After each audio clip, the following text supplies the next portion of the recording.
Now, I want to point out one thing. You said top producing REMAX or real estate company in Colorado. It doesn't mean it's the biggest real estate company in Colorado, but it is the top producing. So that's what everybody on the planet that runs a team, that's what they want, right? I don't have to be the biggest, but we're going to produce the most. Exactly. I think there's something to be said about that as a leader when you build that culture that I guess the ones that aren't really there yet and maybe will never be there because they don't have the right attitude, those guys don't even approach you, right? But when you have that culture that you're building with the top producers, the people that want to be great, that's a special thing. And when you're working in that group of people and surrounded by a bunch of winners, it's a recipe for success for everyone. What do you think are the habits most important to be a successful entrepreneur? Well, probably a little cliche because everybody talks about if you want to be an entrepreneur, you have to have persistence, right?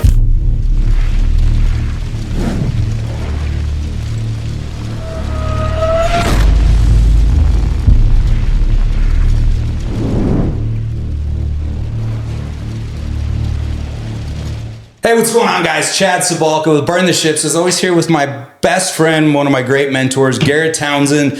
We are so hyped to have you guys with us. I personally am wildly excited because one of my long mentors and my boss is joining us today, Mr. Mike Burns. He is one of the broker owners for REMAX Professionals, the only brokerage I have ever been employed by, an absolute rock star in the Denver real estate world. First off, how you doing, GT? Man, I'm doing good. I'm excited to have this guy with us today, man. It's going to be fun. I can't tell you how many classes that he's been leading, and he is a pot of gold. Seriously. So, Mike, thanks for being here. Hopefully that's not overblown, so we'll see if we can not disappoint after that great intro. Oh, man. Well, that's right. Well, now I'm going to dot on you a little bit. You said you didn't want me to, but you guys don't know real estate franchises from a hole in the ground probably. So just to tell you a little bit about Mike and his franchise, REMAX Professionals. It is the top producing franchise overall of any brokerage, any company in Denver. He is essentially Nick Saban. That's what I consider him. That's a great analogy. He is leading the best here in the Denver metro area. He has people who routinely hit $1 million marks for individual commissions. He has teams that absolutely crush it. I think it's pretty safe and easy to say that REMAX Professionals is the leader in Denver when it comes to real estate franchises. So he's amazing at that.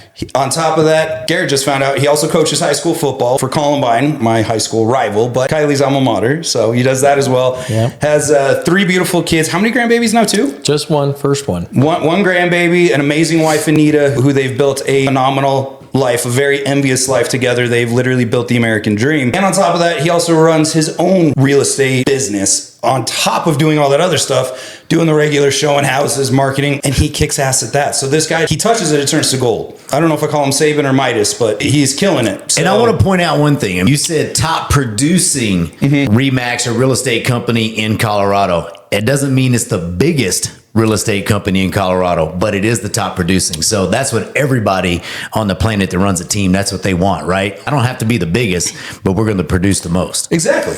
So a lot of people, when they're looking at stats or other brokerages, throw out these numbers. Hey, we're the biggest. We do the most business, yada, yada, yada. Well, they have 2,000 agents. Yeah. You have how many? Just under 500. Oh, we're that big now? Yeah, just under 500. Okay. So That's a lot of babysitting. that's a lot of babysitting, but to Chad's point, there's not a lot of babysitting involved when you have great professional people that are all kind of heading in the same direction. And Quality so over quantity, right? I love that you're giving me the credit, but I really can't take too much credit because we have a lot of people that are seriously interested in making themselves better and making their business better. That tends to lend for good chemistry.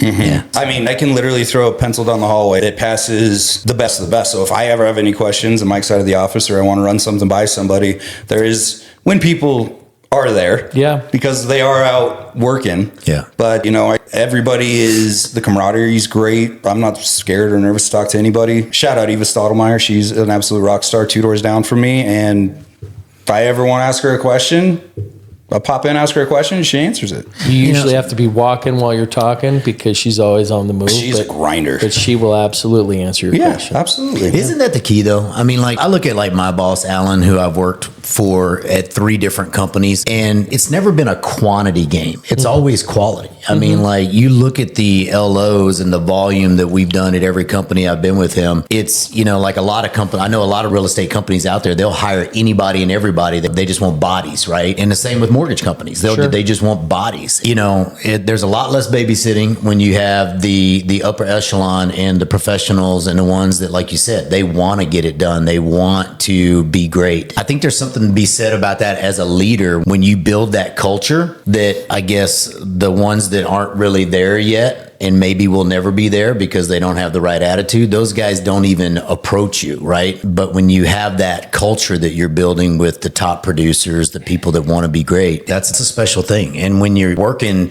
in that group of people and surrounded by a bunch of winners, it's a recipe for success for everyone, really. It has been, for sure. I'd love to take credit for it, but it really wasn't all on me. The company's 40 years old, 41 years old now. And I bought it. So it was founded when you were what, like 42, 43? I'm not that old. It was actually a little bit before I got into the business, a lot before I got in the business. The company was founded in 1983. The 3 guys that founded the company were real estate guys. They were all agents and continued to be agents during the course of the time that they owned the company, which was until 2006 when my 2 partners and I kind of took it over. And I'd been there since 1993, so I was already 13 years into the business by the time that we took the business over. And that was kind of an accident, honestly. I got into the management piece because I was looking towards the ownership piece. I thought that might be the place that I'd go. Starting your own REMAX franchise? You know what? My intention was to actually eventually do what I'm doing now. I love where we're at. I love who we are. And my intention was to take it over and keep it exactly how it was, from the intention and the culture, right? That family feel, that professional feel. That's who we were when we bought the company. And I wanted to make sure that we stayed that way. Now, when you say the company, was it always a REMAX? It's always been a REMAX since 1983. Okay. I have not always been at REMAX. I started in 89 at a Century 21 office. Okay. Century 21. The gold jacket back in the... Wow. Yep. They're huge in the South where I grew up in Louisiana and stuff. Century 21 They was a big still deal. are, and they're still really huge on the coasts. They're not so much in the middle of the country anymore. Yeah. They're the same parent company as Coldwell Banker, and so they kind of merged in, and during the course of the last 20 years have kind of gone away. Is that Rheology? Yeah. Which isn't even that anymore. Now they're called Anywhere. Oh, okay. So they own about 6 brands. Okay. When you started with REMAX, or you bought the company that you're talking about you bought the REMAX franchise that you currently... That I was working at, yes, and that I currently own now. Which is? REMAX Professionals. Yes. One thing that I did get to mention that I wanted to dote on him about was, how many total REMAX franchises are there now? There's like 4,200. 4,200, and we won REMAX Franchise of the Year. We were the highest sales volume and the highest sales transactions in the system. Right. Wow. That's huge. That's crazy, That's right? huge. I get pumped up just hearing that. I mean, like, I'm sitting here with a guy that's built in REMAX. Right. REMAX in general is just REMAX. It's big. And you're sitting here at our podcast, the guy that literally is managing. Right. Yeah. But literally the number 1 REMAX in the country. Yeah. Well, there's a category, right? There's a category for it. But yeah, on a per agent basis, our production is off the charts. Yeah. See, and that's what it's all about, is the per agent. I might be a little biased, but I really consider REMAX to kind of be the SEC, and REMAX Pros is Alabama. No offense to LSU. LSU's haven't literally wants me to get up out of this chair right now. I know he does. I totally understand. I'm starting to sweat right now. You don't even have a scab from last weekend, do you? Open and bleeding, isn't it? Man, I cooked a big gumbo, man. We were ready to celebrate, and God, like, one of my least favorite teams in college football had to beat us. They have a cupcake schedule the next 5 weeks, so they'll be 5-1. Yeah, for sure. Yeah. Anyway, talked a little bit about how we wanted to play this, and we don't want this to just be about real estate, guys. So don't click off if you're not a real estate agent or a managing broker or a mortgage guy, because this is a man who has done it. And he has created, he bought it, but let's face it, REMAX franchises ain't cheap, and successful ones ain't cheap either. So he was able to put himself in a position, building his own business, to have the funds available to buy essentially a mega corporation, really. And it has grown by leaps and bounds ever since. So regardless of what industry you're in, I don't care if you're a painter, an electrician, small business owner, I don't care if you're a college student, whatever. This is a guy that you can glean tons of stuff from. So, Mike, we're starting broad. We're talking to all industries, but mostly entrepreneurs. Yeah. What do you think are the habits most important to be a successful entrepreneur? Well, probably a little cliche because everybody talks about if you want to be an entrepreneur, you have to have persistence, right? You have to have ambition. But I think that because it's overused, it's undersold what persistence really looks like. Gary Vaynerchuk talks about it all the time nowadays. He talks about people being willing to fail. And it's such a hot button. There's so many people that want to be an entrepreneur, that want to run their own business, that want to be responsible for their own future. And they love that whole thought process right up until the point where they have to take responsibility to be their own boss and to be able to force themselves to do a good job at whatever field it is that they enter into. And everybody wants the control, but nobody really wants the responsibility to have to get it up and do it myself every single day. And so the persistence of being willing to grind and to never stop, that's a huge key. I heard a story once about the guy that wanted to be the entrepreneur, had a mentor, and his mentor said, well, if you really want to do this, meet me down on the beach tomorrow, right? And the guy showed up on the beach in his three-piece suit, and his mentor took him out into the water. As he got up into the water, and he dunked him, right? And he held him under the water. At about the time he was ready to pass out, he finally pulled his head back out of the water and said, when you want to succeed as bad as you just wanted to breathe, you'll find success in this business. I remember seeing when YouTube was young, somebody did a chop up of a high school football coach, I think, doing that speech. I think it made me want to run through a brick wall. Sure it did. Because the story, the thought process of that success, about breaking through that barrier, that's what everybody gets sold on. That's why everybody wants to be an entrepreneur. Going through that wall takes them down a little bit. It's a hard thing. It's crazy. We live in this world where everybody wants, they want the perfect body. They want the perfect marriage. They want. Yeah. But they're just not willing to do what it takes. It's just, we live in this world of everybody wants it easy.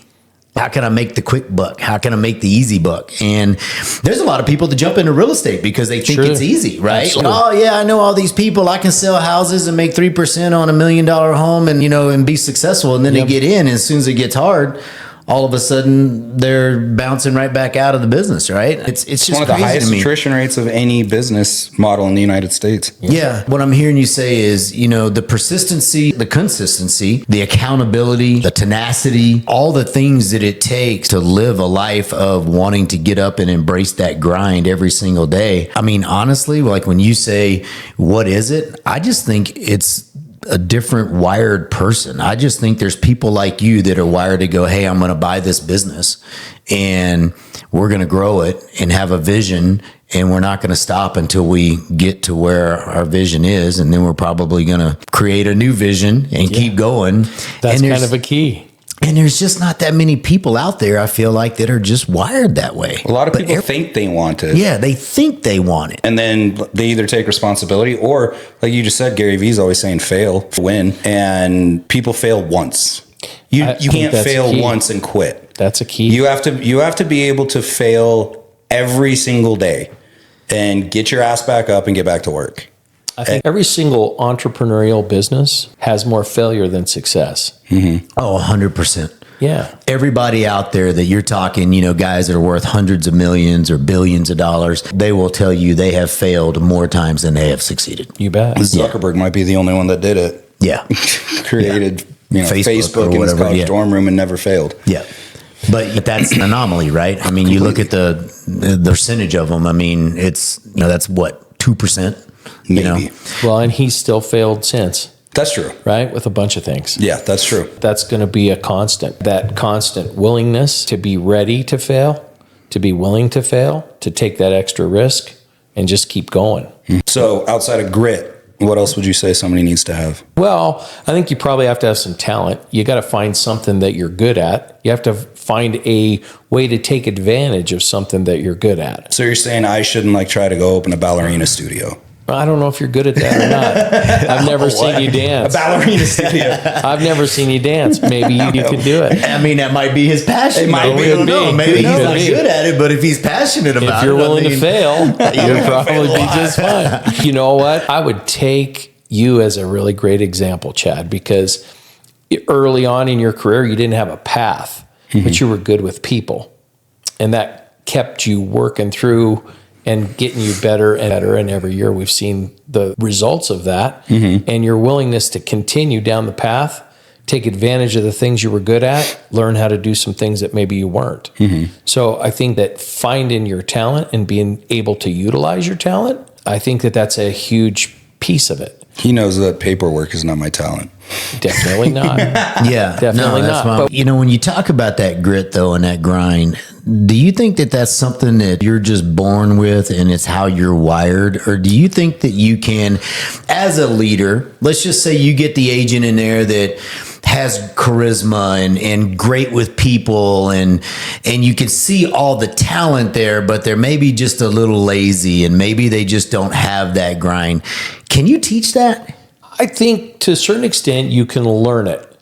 I don't know if you can teach it. Does that make sense? What I mean by that is that if you're willing to change, if you're willing to do what it takes, if you're willing to stop breathing until you can get that next breath of air and gasp for air underneath the water, if you get to that place where you have to make a change, then I think that there's some people that have. I've seen that, you know, in 35 years of doing this. I've seen some people that did change.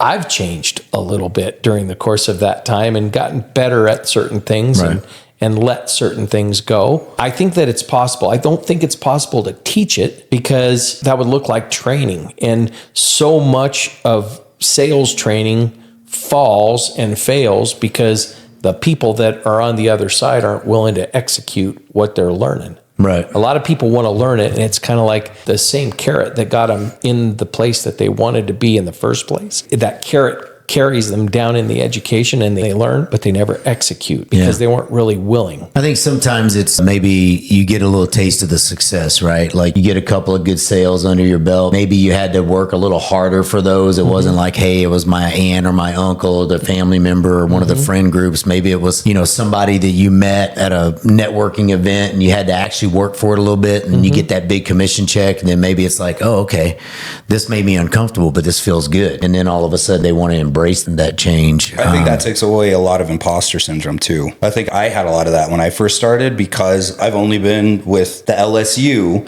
of Denver real estate where I got in there when I was 19. Maybe I was 20 because I just left Arizona State. So I was super young, playing college ball, had no idea what I wanted to do. And I immediately entered into a pool full of great white sharks. So I was like, can I do this? And a lot of my first clients it was in the short sale time. So, you know, I had not a lot of happy clients. And those who were happy were all friends. Right. But it probably took 5 or 6 years, maybe even longer, for me to be like, you know what? I can hack it here. I can do this. And now I'm partnered with two absolutely awesome guys and Diamond Club this year. So yeah, good things. I do want to talk a little bit about business partnership because that's huge in your world. Yes. You have two partners, Alan Smith and Brad Whitehouse, who I also respect the hell out of, who are the co-owners of REMAX Pros. What would you tell to somebody entering into a business partnership that is so significant? You know, it's not just a little garage startup thing that only costs a little. You pushed all your chips in with two other gentlemen. Yeah, you bet. How did that go, and what would you suggest to people thinking about doing the same? Well, so probably to set some context there, we bought the company. We actually closed the deal in May of 06, and the Denver real estate market was already on the way down, and nobody really knew it until, the spring of 07. But the truth is the market was falling as faster than we could catch it. And so we immediately were tested, and our partnership was tested. And I think that there's a lot of things, again, probably some words that get thrown around pretty easily, like loyalty and like generosity, and those things that you think of when it comes to partnerships that are super hard to have present in your life when survival enters into the picture. Right. And that's something that surely has been a feature of our partnership. And I think that it's, when it comes to having good partners, having a partnership that survives, it's just like a marriage. If you go into a marriage thinking about what you're going to get, it's really hard to have a happy marriage. If you go into a marriage to think about what you can give, it's really easy to have a happy marriage. Nobody wants to give all the time. The only thing that ever gets me in trouble at home is when I look at what I'm getting. Right? But if I take a big 30,000 foot view of what I've gotten, man, it's really easy to be happily married. So I think that that's the same exact thing in the partnership is if I'm going to look at what I got today, I may not be very happy. If I look at what I've gotten this year, I may not be very happy. But if I back it up to the 30,000 foot view and look at why are we partners? What do I get out of this partnership? Right. Is it a fair partnership? Is it a good partnership? It makes it a lot easier to be happy and to be partners. So I think that's something to answer your question in a really long way. Mm-hmm. I think the way that we've stayed partners is that we have a pretty good ability to take a look at the 30,000 foot view and be loyal to the partnership longer than it takes to make me happy for this month. Are you guys friends? We are not necessarily friends that hang out outside of work. Okay, because that's what I was curious of. Is do you need to be friends outside of the partnership? And what does that look like? We are totally friends. Yeah. And so I don't want to say that we're not. Right. We're absolutely friends. But you're not hanging out all the time. But they're not my best friends. Right. And I'm not their best friend. Right. And that's probably the difference. And I think that there's some things that keep us healthy. Mm-hmm. In that circumstance, it allows us to get away, but it also allows us to, if we're out of town, we're all comfortable. We go play golf together. We go eat together. We hang out together. We are great friends. Yeah, you enjoy each other. Totally. Do you feel like, because I've always wondered, like it's harder to have a good, solid business partnership when you have people that are like best friends? You know what? I've done that too. It is harder because of the proximity. It's harder because of the intimacy. It's harder because of the closeness that you have with your best friends. The same rules, I think, apply. If you're looking at what you're giving instead of what you're getting, then I think it balances out itself over time. Yeah. So we're talking about entrepreneurs, but right now, I mean, obviously you run a real estate company. I've coached so many realtors just because if I can help them grow, it obviously helps me grow. And I've spent over $500,000 on coaching over the last 12 years. Mm-hmm. What would you say is, and I want us all three to answer because I feel like we're going to all have different answers, but what would you say is like number one and number two issue that you see with realtors and their business? Yeah, that's a good question. I think probably it hasn't really changed much in the 35 years that I've been doing this. I think the problem still is that realtors are not ever really trying to get better. I think that realtors are trying to get to be good enough that they can make the money that they want to be, and then they stop. They stop worrying about being better. And the thought process of, if I get better, I will make more money, isn't part of their process. And I think that's a huge issue. The second issue is that realtors tend to go to training type things, but then they don't implement those in order to get better. And so it's really the action and the desire to change. Those are two big things. And I bet if you looked at probably your top 3 agents in your company, they're probably the opposite of that. They're probably fast implementers and they're constantly growing and trying to figure out their business. My answer would be accountability and processes. Like they are the biggest fly by the seat of their pants people that I've ever known in my life. Agreed. Like they don't have processes and lists and non-negotiables every day that I'm going to do these things in my business no matter what. And then the accountability part. Like let's just face it, most entrepreneurs want to be their own boss for a reason because they don't want to be accountable to people, right? But I mean, you got to have some self-accountability. And I feel like that's probably where I've seen the biggest lack is the processes and systems and the accountability piece. What would you say, Chad? Mine would be 2 things. Trying to be a square peg in a round hole, not using the talent that you have already and building on that. You see what somebody else is doing. Like for me, it's video. I'm good being on camera and talking to people. And I think a lot of agents kind of chase cars like a dog, where they start after this one because they want it and then they change direction. And instead of picking one thing and mastering it, and like Mike said, get to the place where you're amazing. But then once you get to that place, instead of quitting, find the next thing you're really good at and build that up. But keep doing this one and not make it so you're a jack of all trades, but a master of none. I do think, you know, the best, the heaviest hitters in the business are absolutely outstanding at one thing, and they are rock stars at it, and they mastered that. And other agents try to master everything. And I think that's bad. And honestly, laziness, having fear follow-up, fear phone calls, knocking doors, the accountability anything like piece. that. Or, you know, just waking up at 10 o'clock in the morning and going to the gym instead of going to the office, having your business be a priority. Because once you control your business, you can do whatever you want all day long. And if you choose to sit at home and binge watch Netflix, he's not going to call me and say, dude, get off your butt. I mean, you would if you knew, but you don't know. You have 480, 90 agents you can't call us all every single day. So being that self-starter, a lot of agents aren't. And they do think it's going to be easy. And the first couple deals might come easy because they got in 4 years ago and deals were falling out of the sky, but they don't understand that you have to get off your butt every day. So, yeah. And I think the industry as a whole, a big lack of leadership in it. I think there's a lot of people, you go to real estate school, you learn contracts and laws and things like that, but nobody teaches you how to sell real estate. Nobody teaches you those the systems and that you need to do to go out there and be successful. So for all you people out there that are watching this, if you're a realtor or thinking about being a realtor, it's important to latch yourself on to guys like this that, you know, I can promise you get some young realtor that comes to you and says, man, I just want to go. Like, I am fired up. I wake up every day for the grind.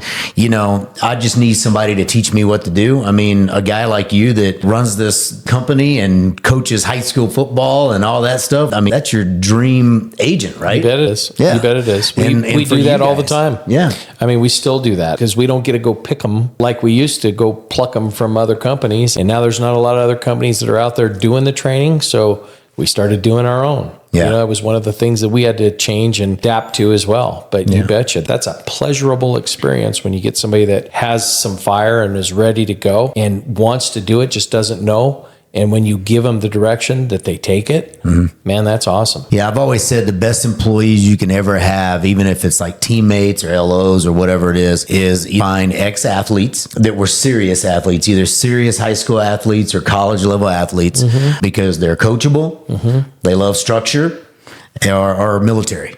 You know, past military guys or whatever. Like, those are the ones, like, if you find those guys and they have ambition and drive, you know they got everything else. They love to be coached. They love structure. They like that stuff. So those are the best More guys. importantly, they do what you say. Yeah. That's really the key piece is that if someone gets told what to do, will they go do it or will they not? Yeah, it comes back to that implementation piece, right? Yeah. You know, the fast to implement. Yeah. well, let's talk to the we'll zero in a little bit. Let's talk to the newer agents out there who maybe don't have a nest egg sitting behind them to invest in a podcast studio or Zillow leads, although those aren't really a thing anymore, or anything else. Yeah. What would you tell them to do today in this market in 2024? You know what? I think specifically for real estate, but also for any sales industry, if you're going to make sales, you have to have contacts. And in the real estate business, you have to develop your own contacts. And so in some form or fashion, you have to get face to face and belly to belly with people. Hopefully people that are thinking about buying or selling a house sometime in the near future. But that, just people in general, because the more people that I can cause to have some knowledge about what I do, more people that I can give some expertise. And this is the thing, this is the paralysis by analysis that so many agents get into the business because they want to be in real estate and think it's easy money. And then they're not willing to exercise the things that they learn. And the day that you graduate, the day that you get out of real estate school and get your license and it's actually active, you know more about real estate than 90% of the public, but nobody wants to go talk about it. And the ability to have that conversation, to be willing to have that conversation, and to give yourself a chance to have that conversation, that is the cheapest, easiest, most effective way for you to build business by far. What would you tell somebody how to say I'm in a new city, or I don't have a huge social circle? All of those things make it really hard. How do you get belly to belly to people? But then you get social, right? I mean, you join a club, you find a passion. We had a great instructor once upon a time in a course that our management system went with. And she said that you can create value just about anywhere. But it's really easy to create value in a place that I have passion for. And the story she told was about a guy that loved to play hockey in the real estate business and really didn't have much of a sphere of influence. And so what he started doing was playing pickup hockey games. Then he got into a league, and it just so happened he played goalie, and everybody needs a hockey goalie. And so he just said yes. Every opportunity that there was for him to go play hockey, he did. Turns out he started getting deals and deals and deals and building relationships for the people that he was playing hockey with. Eventually sponsor a team, put your brand on the chain from the rafters. That's the eventual. Yeah, that's the eventual. Because that costs money, right? Exactly. Because we're talking about the new guy. But the new guy that's just going and playing hockey, something he loves to do.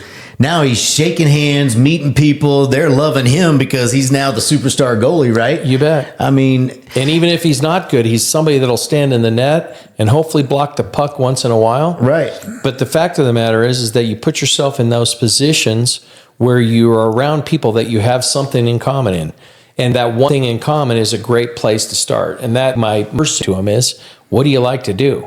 You got to like to do something. Yeah. And if you like to do that one thing, then go do that all the time. And if you like to do 10 things, go do all 10 and you'll build your business really, really quickly. I've always said that you shine in your comfort zone, right? So if you love hockey and you're around a bunch of hockey people, you're going to shine. I mean, that's where you're comfortable. That's your bow hunters and golfers and stuff like that. That's where I enjoy. That's what I love to do myself. So that's where I'm my happiest, and that's where I'm going to shine the most, right? And I mean, I just think that's the piece. I think where you're going with that is find your passions. You bet. And hang out with a bunch of other people that share the same passions, and you're going to shine. You bet. So with that, I mean, yesterday we had our town hall growth only coaching is the coaching program I'm part of now. And it talks about being the modern day loan officer, the modern day realtor. Build a brand so you're seen before you're known, liked, and trusted. Yes. Right? So people know who you are. You're putting good content out there. It's free. Sure. Right? I mean, anybody's got a cell phone, and like what you were talking about earlier, I mean, you don't need fancy stuff. I mean, and now you can, there's so many AI programs and stuff for editing video and all that. We don't even need to pay an editor, right? So there's that piece, but nothing takes the place of what you're talking about, and it's getting it an elbow to elbow to people, but it's using and it's leveraging. Like you could take somebody and put them in. If somebody said, Garrett, I'm moving to Austin tomorrow and I want to sell real estate, what do? I'd say you join the chamber, you go online, you keep doing all your content and your video, you join a bunch of different groups within your city on social, and you start posting and you start doing that. And then again, you find groups or people that do things or the things that you like to do. If you like boating or lake, you golf, whatever it is, and you just got to put yourself out there. I guarantee you a new hungry agent could literally walk into a brand new city and hit the ground running with 4 or 5 different things, one of them being social, and not be timid to get in front of people. Yeah. And literally build a business within 6 months. That's the thing. It just takes some damn energy, right? Yeah. I love what you said about getting your comfort zone. I'm fits with the hockey player, but you're going to shine when you're doing what you love. Yeah. That's a go-get. Yeah, I mean, I've had before say, I'm just not real comfortable around people. Well, first of all, the first thing when somebody tells me that, I'm like, well, you're in the wrong business. Probably shouldn't be a real estate agent. Yeah, you're in the wrong business. But, I don't want to tell them that, poo-poo on their parade. But the one thing well, what do you like to do? Yeah. Well, I love to hike. I bet you there's 100 different hiking groups in and around Denver and Boulder and wherever. Go hike with people. Get to know people that you like, where at least you do feel comfortable and you can shine with those people, right? It's easy to talk to people that you have something in common with. Oh, yeah. And so most of the time, even those people have an opportunity to succeed if they put themselves in a place where they're comfortable, right? Because it would be impossible for them to get through that process without making a friend. Right. And it starts with one. Right. One of the most important things in sales, right? Find something when you're talking to somebody, ask enough questions that you can find something that you have in common with them. You bet. Yeah. If you go put yourself in that place, if you go hiking with somebody and you both like hiking, pretty easy to find a thing that's in common with Right. you. All right. Yeah, that makes it a lot easier for sure. So that was kind of for the new agent, right? Yeah. Let's talk to those who have kind of hit a lull. They've gotten to 250, 300, and they want to get to the million. They want to be the guy. What would you tell them to be doing? Probably somewhat of the same exact thing, honestly. I think that what happens is that we find one pillar of business that we're good in, and then we focus in on that pillar and we get really efficient and we make as much money as we can in that one spot, and then we plateau. And then to my point from earlier, we don't get better because we're comfortable, right? We like to make more money. We'd like to do more things and take that and expand our business and make our business bigger, but we are not willing to change what we're doing. We're not willing to get our infrastructure to grow. I was actually on Jared James, great speaker in our industry right now. And Jared was talking about building your infrastructure and building your process. And he talked about Elon Musk. And his analogy is everybody talks about we all have 24 hours in a day, right? And my 24 hours is the same as your 24 hours. It's just what I do with my 24 hours. And that thought process is something that stalls a lot of producers to become top producers, because we think if I just do a better job of my 10 hours, 12 hours, 15 hours that I'm working, or I work a few more hours, I'm going to build my business to where I want it to be. And that's not how it is. What he talked about in the analogy, and probably what hit home with me so much, is that Elon's hours are way more than your hours in 24. As Elon has 30,000 people that work for him. And so his infrastructure is so wide, his infrastructure looks like 30,000 times 24 hours, right? And what that meant to me is that my assistant Shirley has multiplied, more than doubled my efficiency, because not only does she add the hours of work time that she's spending, but it's focused in the area that she's good at. Shout out to Brittany. Absolutely respect the heck out of her for putting up with you all day long. Shout out to Brittany, you betcha. So how important do you think it is for a veteran, somebody that's been in a business that just doesn't want to take that step to hire an assistant or hire somebody that they can delegate all that little tedious stuff that they're doing on their own? How important is that to, especially like what you said about the ceiling, you got that agent that's hit that ceiling. Do you think that the next step for those agents that maybe don't have a team that have hit that ceiling that, I think it's been the next step, Garrett, honestly. I think it's vital. Because I think everything starts to change. Your quality of life gets better. Quality of business gets better. The way that you do your business gets better. And the growth of your business is exponential. It is not a 1-for-1. It is not a, hey, I pay $50 a year for an assistant and it makes me 50 grand more. I pay 50 grand a year for an assistant and it probably makes me 200 more. Maybe even more. Well, and especially in markets like Colorado. You bet. I mean, that's what, 3 transactions possibly? Yeah. No, that's what I'm saying. So somebody goes and hires an assistant. I mean, that could be 2. You just got to get an extra 3 deals a year or something to pay for that person. Yeah. And that person should, to your point, be able to get you an extra 20 deals a year. Well, in theory, if you had 8 hours more a day, I'd sell 3 houses a year. I think you probably could. Now, Mike, to keep the expense down, what's your opinion of having a VA assistant? I think that's fine if that's where you want to start. There's only the only drawback to that, right? I mean, so, if it's, like for me, if it, throw me on a golf course or, shooting my bow with a bunch of other. And Garrett kind of said to delegate to, right? Then you have somebody to delegate to. But I think that having somebody that's actually sitting with you or that is communicating with you on a regular basis, there's some evolution that occurs that causes things to happen without you delegating, right? Your business gets delegated without you having to do it. Yeah. And so the ultimate goal is to have an in-office assistant, a personal assistant with you all the time. Next to you. Yeah. That is the ideal situation. If you and really Brittany are 3 feet away from each other all day long if you're in the office. Most of the time, if I'm on the phone or even if I'm on email with a client going back and forth, by the time that I finish my conversation, she's already in process on what it was we were talking about to get it done. And I'll give you a great example. The other day, I was working inspection with one of my sellers, and by the time I hung up the telephone, actually before I hung up the telephone, she already had a bid on one of the things that we were looking to do, because she was on the phone while I first said it and got the bid directly from her. I finished my conversation. I gave them the number. They were like, oh yeah, that sounds great. That is next level customer service. It's next level efficiency. Yeah. You know, I mean, yeah, absolutely. My clients feel like they're so much better taken care of than I used to take care of them. But way more than that, the efficiency of my business to not have to A, track it down, B, make the call back, try and figure out when we were going to talk about it, and then get their approval.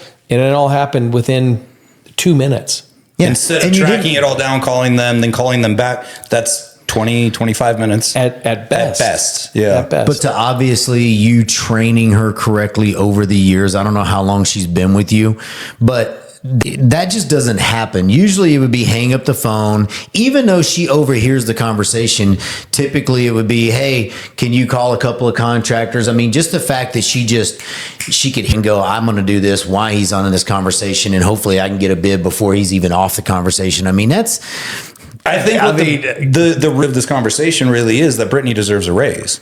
Now she just got one, so she's good. Brittany, if you're watching this, you deserve another raise. If she watches this, she would be cringing at the fact that you said I trained her, because really she trained me. Okay. And That's even better. She trained me to release the reins just a little bit to allow her to do her job. But I would say that there's some caution in that. And here's one of the things that I think is bad in both of our businesses, right? Mm-hmm. A lot of people in our industry look to try and save some money on gaining efficiency. And so they'll hire a junior, right? They'll hire a junior loan officer. They'll hire a team member in their real estate business to help them with their administrative stuff. The problem with that is that those people are salespeople in disguise, and they want to be salespeople. That's all they're looking to do. The difference between having someone that's an admin that wants to be an admin, right, and an admin that wants to be a salesperson is the intuition and the growth that you get over time. She's been with me about 10 years. And so, but she was that way long before I allowed it. Awesome. So I think that that's because she wants to be an admin. She has no desire to be a salesperson. Yep. It's not who she is. Yep. She's an administrative person. She's an organizational freak. Yeah. And that's what she wants to do. Like, she literally wants to free you up to go do what you're best at. It's like when she sees you doing admin stuff, she's like, stop. What are you doing? Like, no, she's this, like, this you're screwing me up. Yeah, you're screwing up my money, right? Yeah. Like, she's like, get your hands out of my pie because you're messing it up, buddy. That is because you got to hire somebody, but you got to hire the right somebody. Yeah, and one of my biggest mistakes. I mean, I can say, and I've had some really good teammates out there that I've had some good teams but I can do where I've made the mistake is hiring the person that had the really great personality, or the person that I thought, well, maybe one day they'll want to be an LO, and they're not, like you said. I mean, you hit the nail on the head. I mean, they have, I think, some personality, especially if they're talking to your clients. You bet. But they have to be the person in the admin position. They just have to be that support role for you. Like, just, hey, what are you doing? Get out, go. Like, go play golf. Like, not the person that's jealous because you're on the golf course. The person that's like, go get some. You're guys in my way, and understands that's where yours is going to be built. Yeah, those relationships, they get that. Like, hey, go see some people. Yep. Yeah, we could talk about these topics for hours, but there is one more thing I want to hit on, and we're already at an hour. So, big changes in real estate right now. Yeah. Before we touch on the NAR settlement and all that, what is your expectation for 2025? Where do you real estate market going? I think we're probably going to be bumping along like we are right now. I think we're going to be a little bit volatile. There's plenty of buyer demand, and that's not going to go away, at least not in 2025. So I think there's going to be plenty of buyers out there. I think that interest rates are going to be up and down a little bit, and that's going to cause people to get frenzied and then not, and frenzied and not. So I think that we're going to have just a little bit of volatility in the marketplace. But I think that for agents that have clients that know how to navigate the process, navigate the market, there's some really great opportunities out there to sell, and there's some really great opportunities to buy. I think now that we truly have a balanced, how's that? Yeah. There's great opportunities for buyers, but there's great opportunities for sellers. It's a healthy market. You bet. I mean, I love and I love how you put that, the balanced buyer's market. So it's not like this heavy buyer's market, No. but it is a very balanced buyer's market. I think I had this same conversation with one of my realtors down in the Springs yesterday, and I think it's just healthy, good. And the only thing I would say is I think 25 is going to be a much better year than this year. Well, I think so, because I think rates are going to come down. I mean, all the people that I follow that are way smarter than me, we're already seeing rates in some cases, and I'm not quoting rates, but we're seeing some sub-6 rates now. Yeah. And I think if we get down in those mid 5s, which I think we'll see in 25, I think we're going to have, several million people that were thinking of buying that are definitely jumping off the fence. And hopefully the inventory will stay as good and we'll see the building and all that. But I would agree that the results, the numbers in 25 will look better than 24. I would totally agree with that. I was probably more to the process of buying and selling houses. For us, the hard of every transaction, the making sure we're on top of every detail.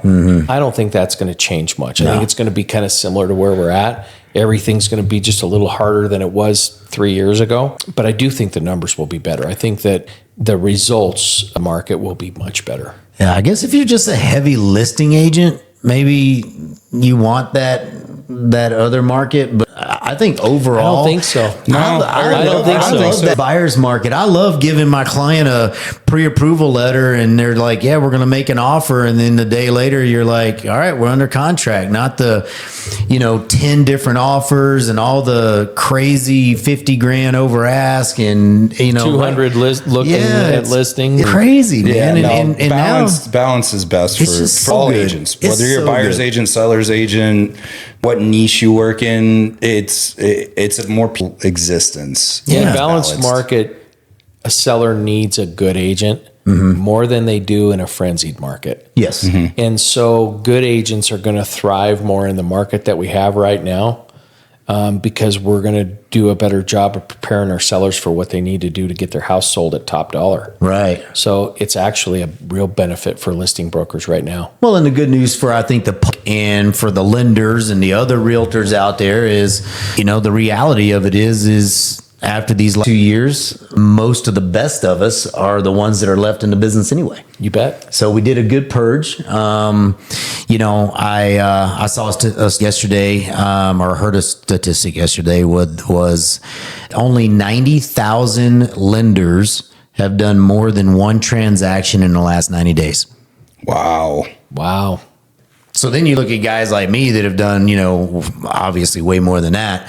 You go, wow, I wonder how many that is. Yeah. So that's a good thing. If you did a similar study on realtors, side or, a family helped in the last 90 days, I wonder how many that would be. Typically those real estate things go back a year and they say how many even sold one house last year. And you can cut 400,000 off the top that don't even do a deal. There's more than that. Actually, there was of the entire real estate agent Didn't population sell a single house. that did not sell a house in Hopefully a lot of those people give up their license. Yeah, I think a lot of them will. Yeah. A lot of them will. Some of them are just waiting for the market to get easier. A lot of them are waiting for the market to get easier. That's not going to happen anytime soon. So. Yeah. So for the public, I think that they're getting a better batch That's true. of realtors and lenders out there that are in our industry right now that at least stayed in it. Which, it's a professionals market. Yeah. There shouldn't be people selling houses that do one a year. No. There shouldn't be. That's what I don't even get. It's like, we're not doing brain surgeries, but it is your biggest, in most cases, in 99 probably % of the cases out there, it is your biggest asset and your biggest debt that you take on in your lifetime is your house. Yep. Don't go cheap. Yeah, don't go cheap. It'll bite you. Yeah. It can cost you thousands of dollars. So obviously this summer there were lots of headlines about the real estate industry, and that was the National Association of Realtors lawsuit. Yes. let's talk about it. For the public who doesn't know what that was, can you give like a 30-second synopsis about what the lawsuit was? So there was a group of sellers that got together in the state of Missouri that started a class action lawsuit. The class action lawsuit basically was about listing brokers that would charge their sellers an amount of commission. Out of that amount of commission, they were paying the buyer's agents, and the sellers didn't know how much. The sellers didn't know that they were actually paying the buyer's agents. In Missouri, their contracts don't work like ours. Ours have been disclosing that for almost 30 years. We've had buyer agency in Colorado since 1991. And so it's been longer. There's some states that don't have buyer agency. And still to this day? Still to this day. That's going to change now as of August 17th. But those sellers weren't disclosed to.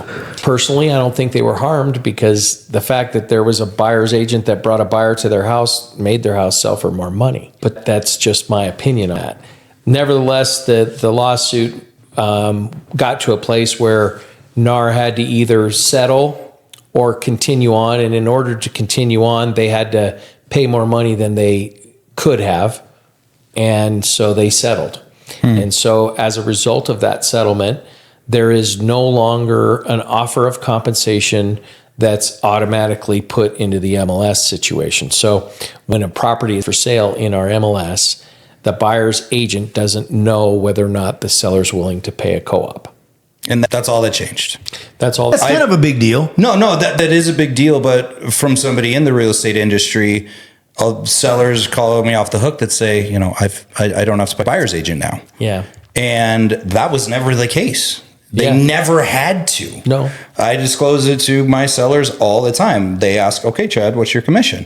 And I'd say 6%, but 2.8 of that is a buyer's agent co-op. So my personal take is 3.2% goes to REMAX Professionals, and then our agreement plays out from there. And we want buyers to come see your house. And the best way to do that is to, one of the best outside of good marketing, good market analysis, all other stuff, is to pay a buyer's agent. But they never had to do it. No. There was nobody holding their feet to the fire saying that this is law, you have to pay them. Yeah. And I do think a lot of real estate agents did not do a good job of disclosing that. And had they done that from the get-go, I don't think this lawsuit ever would have happened personally. What do you think is going to be the result of that? Like, I get it in Colorado, a lot of people are like, yeah, not much has changed, but there's got to be... You know what has changed? There's got to be a future result. Obviously, you know this industry, you have an opinion. What do you think the 2 year down the road is going to be the result of this?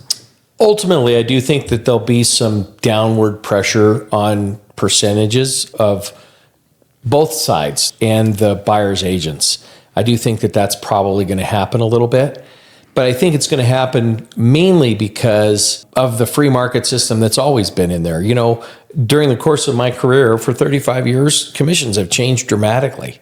You know, we used to be at a much higher percentage most of the time than we are now. Higher than 6? When I started, it was way more common. Rarely would I ever take a deal that was less than 7%. So that happened regularly. But the free market has caused those commissions have always been negotiable, and thus they were negotiated. And so I think that this will cause that to happen, mainly because I think what's going to happen as a result of this, because of the legislation for it, now it's such a big part of the conversation about our compensation.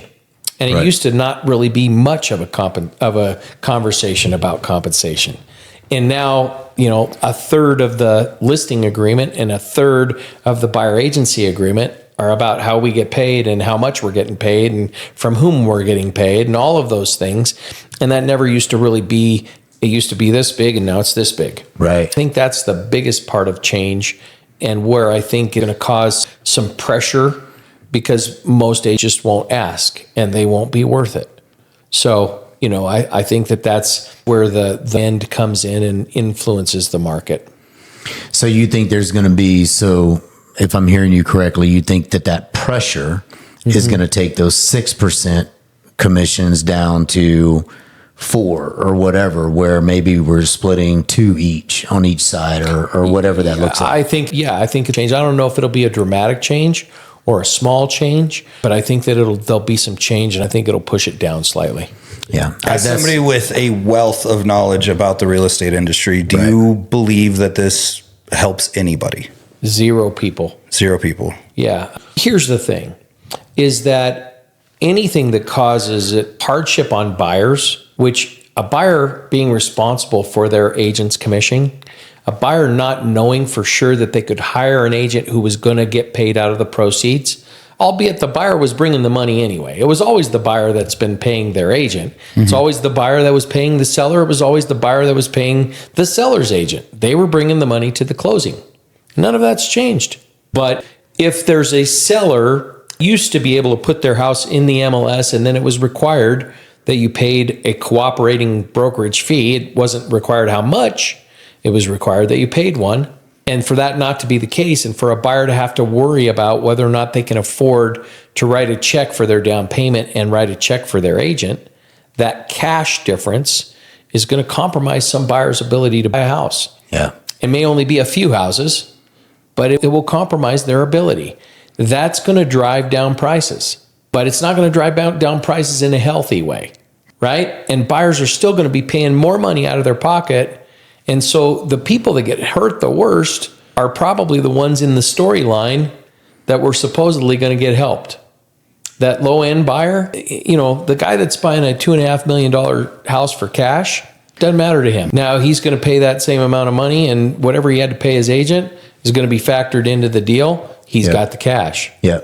The guy that's going to buy a house at $500,000 entry level, who's putting 3% down on a conventional loan, or 3.5% down on their FHA deal, and that's all the money, and they had to beg, borrow, and steal to get that money put together. They're not going to have twice that much to pay their agent on top. And so what do they do in that situation? So no, to answer your question, I don't think it helps anybody anyway in any circumstance. Sure help the attorneys. They got a lot of money. They got a ton of money. They got a bunch, but typically when government gets involved like that, it's rarely that it ever does seem as helpful. In 35 years of doing this, I can think of 0 times when government regulation made the market better for buyers and sellers. And I would say on the lending side and on your side. Yeah. Specifically on our side in a lot of ways. Even more so throughout the challenges of Well, wasn't it Ronald Reagan who said, "I'm from the scariest words in the English language," or "I'm from the government and I'm here to help"? Yes. Yes, that's... And yeah, that's bears out right here. Last thing I want to touch on does still have to do with the NAR thing, speaking back to real estate agents. There's going to be objections that are going to come up with this from, like I said, sellers who are like, I don't have to pay anymore. How are you telling your agents to handle objections that have to do with the NAR lawsuit? I think at the end of the day, it's the seller's money, so they have to decide how to spend it. But our job as a real estate professional, as a real estate industry, is to give them the best advice that we possibly can. And the best advice at any point in time to a seller is, let's create some supply and demand, right? And mostly we don't want to be the supply, we want to be the demand. And the best way that I know of to create demand is to have more buyers that can buy your house. And the best way to create more buyers to buy your house is to be willing to pay their agent. Put it in the price, right? If you want to negotiate something, don't negotiate trying not to pay a buyer's agent, negotiate the price. Because the more buyers that I get that are willing to and able to buy my property, the higher I can make my price. The more I'm worth in the marketplace. It's just a math problem, right? It's just numbers. It's just numbers. And I agree with you. I think it's the person that comes in and says, all right, I'll pay the agent, but you, Chad, you're not going to come in and beat me up on my price by 20 grand and expect me to pay your commission. So don't do that, right? Yeah. To think that I'm going to be worth the same amount of money if I'm paying a buyer's agent as if I'm not. If the buyer has to pay their own agent, the buyer's not going to be willing to pay that much for the house. Yeah. Bingo. It's math. It is. You said, I think ultimately as the advisor, it is to advise in what they hired you for. To sell their house, the quickest for the highest price. And you're not going to do that by not paying buyer's agents. Nope. Yeah. Last thing I want to touch on, I know that you're a busy man, but you quotes coming out your butt all the time about this thing, that thing. Give up for an entrepreneur and agents. What are your Saban-esque you can throw out to us? Oh, geez. What criteria? I mean, we want to. I mean, we're both football guys, so start with a good football quote that you would give your team before taking the field. I did not prep him on this, so this is all coming off the dome. I just thought about it right now. I love it. I love it. You know, I think that the important thing is, I mean, in high school football especially, right? The quote about, you know, you want to play every play like it's your last play, that one doesn't really set in with entrepreneurs, and it doesn't really set in with high school football players. But the theory of it is surely something. So one of the things that I've told my guys many, many, many times is that it's to say when they're done. And the reason that you come out and play football is to love it. And so the only way to love it is to be all in. And when it comes to game time, give it all you got. You lay it all out there on the field every single day. And so how I equate that to real estate agents and as entrepreneurs, kind of the same quote. The reason that we love is because of relationships. And every single time that I have a chance to get belly to belly or face to face with somebody that's in my sphere of influence, I'm going to make it count. Usually how I say that, and you've heard me say that before, be where you're at and take advantage of that moment because you don't get a lot of them. Yeah. Well, I think that wraps up our episode. This has been awesome, man. Will you come back and do this again with us? Sure. I mean, I know, but you know what? This was fun. Yeah, we probably could have done 2 or 3 more hours of it. But I know. Like I said, I know he's busy. So thank you guys. If you stayed with us this long, we really appreciate you. Our episodes drop every Friday at 3 p.m. Mountain Time. If you haven't followed, liked, comment, please do. We really appreciate the love and support. God bless you guys. Subscribe. Please. Well, thank you, GT, and thank you, Mike, for coming on. I really appreciate it. My pleasure, fellas. This was fun. Pleasure. This was a lot of fun.